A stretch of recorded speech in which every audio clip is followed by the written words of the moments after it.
Je voudrais vous inviter à regarder ce reportage qui retrace un peu les grands rebondissements de cette affaire-là. 21 août 2014. Le destin de Pascal Akosulelu Bojona bascule à nouveau. Alors qu'il répondait à une énième convocation du juge, l'ancien ministre de l'administration territoriale se voit notifier un mandat de dépôt. On dépose Pascal Bojona, pas pour les motifs de droit commun, mais pour d'autres motifs, et je suis prêt. La surprise est totale, d'autant que Pascal Bojona venait de déposer une requête que le juge se devait de communiquer à la chambre d'accusation. Une douche froide pour les avocats du ministre qui crient à la manipulation de la justice par une main invisible. On en oublierait presque qu'il ne s'agissait que d'une simple affaire d'escroquerie dans laquelle Pascal Bojona n'était qu'un témoin, qui plus est sous serment. Il faut remonter le temps pour cerner les multiples facettes et rebondissements de cette affaire. 2 mars 2011, un Émirati du nom d'Abbas Ali Youssef porte plainte contre le richissime homme d'affaires Agbasso Bertin pour escroquerie. Plusieurs noms sont cités dans l'affaire, dont celui du ministre Bojona, qui a été entendu le 18 mars 2011 par la gendarmerie dans son enquête préliminaire.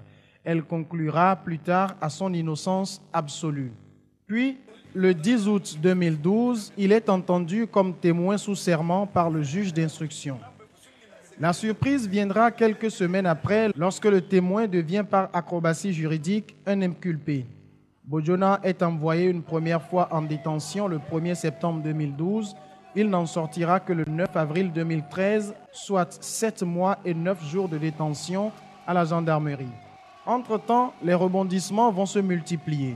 Le principal accusé, Agbasso Bertin, et l'ancien directeur de ELF, Loïc Le Floch-Prigent, connaîtront également diverses infortunes. Les deux trouveront le moyen de quitter le pays et le plaignant est également porté disparu. Malgré l'absence des principaux auteurs et du plaignant, la justice va continuer par s'acharner sur le ministre Bojona, qui est passé du statut de témoin sous serment à celui de détenu sous serment, après une double inculpation pour le même chef d'accusation de complicité d'escroquerie. Depuis le 21 août 2014, il croupit à la prison civile de Tchévier. Il n'a cessé de multiplier les recours au plan national et international.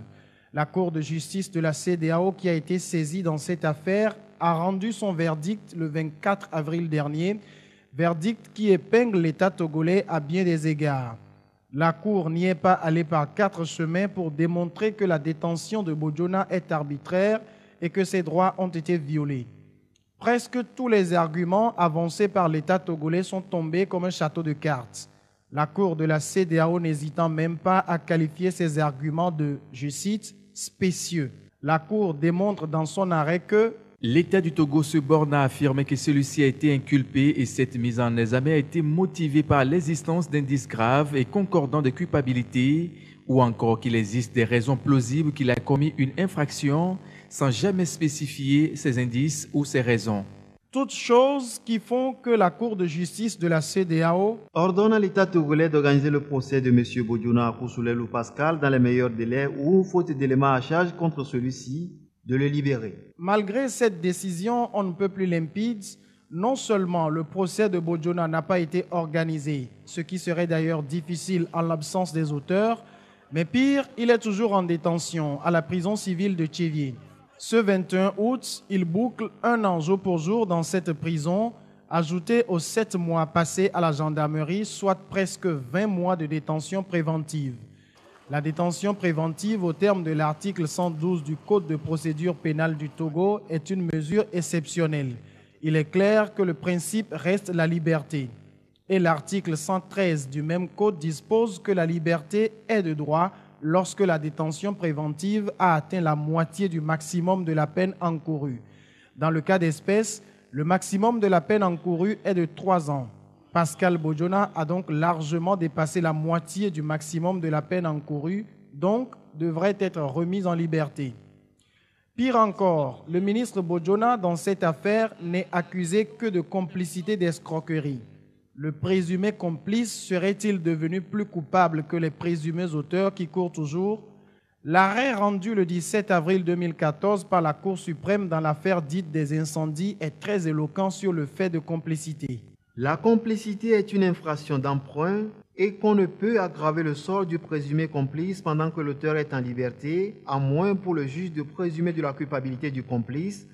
Or, présumer de la culpabilité est contraire à l'article 18 de la Constitution de la 4e République qui dispose que toute personne accusée est innocente jusqu'à ce que sa culpabilité ait été légalement établie. Devant tant d'errements de la justice togolaise, plusieurs interrogations restent sans réponse.